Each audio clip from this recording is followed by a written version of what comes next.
CP प्रदेशाध्यक्ष विजेंद्र मेहरा व महासचिव प्रेम गौतम ने बजट को मजदूरों, कर्मचारियों व मध्यम वर्ग के लिए घोर निराशा का बजट बताया है। उन्होंने कहा है कि मजदूरों के दैनिक वेतन में केवल 25 रुपये, कोरोना योद्धा के रूप में कार्य कर चुकी आंगनबाड़ी कर्मियों के वेतन में केवल 500 व 300 रुपये, आशा कर्मियों के वेतन में केवल 750 रुपये, मिड डे मील कर्मियों के बजट में 300 रुपये, चौकीदारों के वेतन में केवल 300 रुपये, एसएमसी व आउटसोर्स आईटी शिक्षकों के वेतन में केवल 500 रुपये, वाटर गार्ड के वेतन में केवल 300 रुपये व सिलाई अध्यापिकाओं के वेतन में केवल 500 रुपये की बढ़ोतरी मजदूरों व कर्मचारियों के साथ घोर मजाक है। इस बजट में एक बार पुनः एनपीएस कर्मियों को केवल सहानुभूति मिली है व 1 रुपये की भी आर्थिक मदद नहीं मिली है। आउटसोर्स कर्मियों को भी बजट में निराशा ही हाथ लगी है।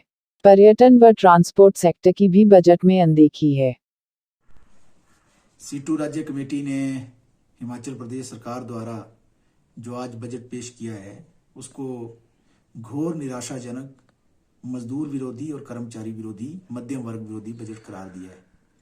इस बजट को पढ़ने से स्पष्ट हो रहा है 68 पेज में आप देखेंगे कि मजदूरों और कर्मचारियों का जिक्र जाकर जो है लास्ट के 67 और 68 पेज पर होता है।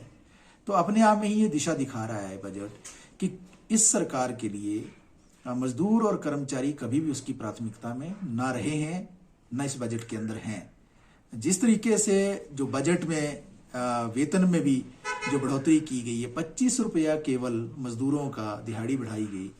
पूरे देश के अंदर मजदूरों का वेतन जो है महंगाई सूचकांक के साथ पहले ही जुड़ चुका है पूरे देश के अंदर। केवल मात्र हिमाचल सरकार जो है उपभोक्ता मूल्य सूचकांक के साथ वेतन को नहीं जोड़ती है और इस बजट के अंदर भी उसने उसको नहीं जोड़ा। तो अपने आप में ये स्पष्ट हो रहा है कि इस सरकार की प्राथमिकता में मजदूर नहीं है। दूसरी तरफ हम देख रहे हैं कि जो आंगनवाड़ी जिन्होंने कोरोना वॉरियर के रूप में काम किया, आशा वर्कर जिन्होंने कोरोना वॉरियर के रूप में काम किया, मिड डे मील ने भी कोरोना में काफी ज्यादा काम किया, ये जो स्कीम वर्कर्स हैं, आंगनवाड़ी के वेतन में केवल 500 रुपया और 300 रुपया वर्कर और हेल्पर के वेतन में बढ़ोतरी करना, आशा के वेतन में केवल जो है 750 रुपए की बढ़ोतरी करना, मिड डे मील के वेतन में केवल 300 रुपए की बढ़ोतरी करना।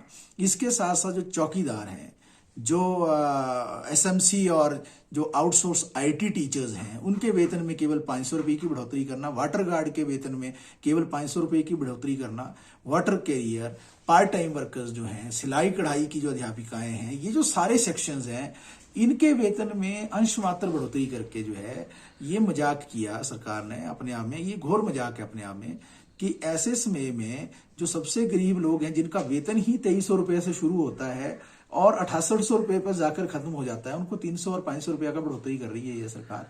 और उपभोक्ता मूल्य सूचकांक के साथ जो सरकार वेतन को मजदूरों के नहीं जोड़ रही है। तो अपने आप में ये बजट जो है मजदूरों में, कर्मचारियों में, मध्यम वर्ग में घोर हताशा पैदा करेगा। और इस बजट में कहीं भी जो है ये नजर नहीं आ रहा है कि सरकार की तरफ से कोई दिशा है जो मजदूर और कर्मचारी के पक्ष में। ये पीठ इस बजट ये सरकार अपनी पीठ थपथपाना चाह रही है इस बजट के माध्यम से। कह रहे हैं कि हमने बीओसीडब्ल्यू के माध्यम से कोरोना में बहुत अच्छा काम किया। बीओसीडब्ल्यू का एक अलग से कानून है जिसके पैसे में सरकार हस्तक्षेप कर भी नहीं सकती है। तो बीओसीडब्ल्यू ने जो श्रमिक कल्याण बोर्ड ने काम किया वो एक अलग तरह का काम है, उसमें सरकार का कोई ज्यादा लेना देना नहीं है। लेकिन जो हम देख रहे हैं कि जो ट्रांसपोर्ट का जो सेक्टर है, जो टूरिज्म का सेक्टर है, जो स्किल डेवलपमेंट का सेक्टर है, जो आउटसोर्स है, जो एनपीएस है, एनपीएस का तो सबसे ज्यादा मजाक उड़ाया इस बजट ने। बाकियों को थोड़ा थोड़ा जो है पैसा दे भी दिया और उनको ठगने का काम किया सरकार ने। लेकिन एनपीएस के लिए केवल सहानुभूति शब्द जो है वो जोड़ा, केवल सहानुभूति। एक भी रुपया, एक भी बेनिफिट, एक भी कुछ भी चीज जो है एनपीएस को नहीं दी। न्यू पेंशन स्कीम धारक जो, उनको केवल ये कहा कि इनकी मांगों पर सहानुभूति पूर्वक जो है सरकार विचार कर रही है। तो इस बजट को C2 राज्य कमेटी कुल मिलाकर जो है घोर निराशाजनक करार देती है और ये मजदूर, कर्मचारी, मध्यम वर्ग सबके ये खिलाफ बजट है और इसलिए इस बजट को पूरी तरह से हम नकारते हैं। आपका फैसला टीवी के लिए शिमला से अनिल शर्मा की रिपोर्ट।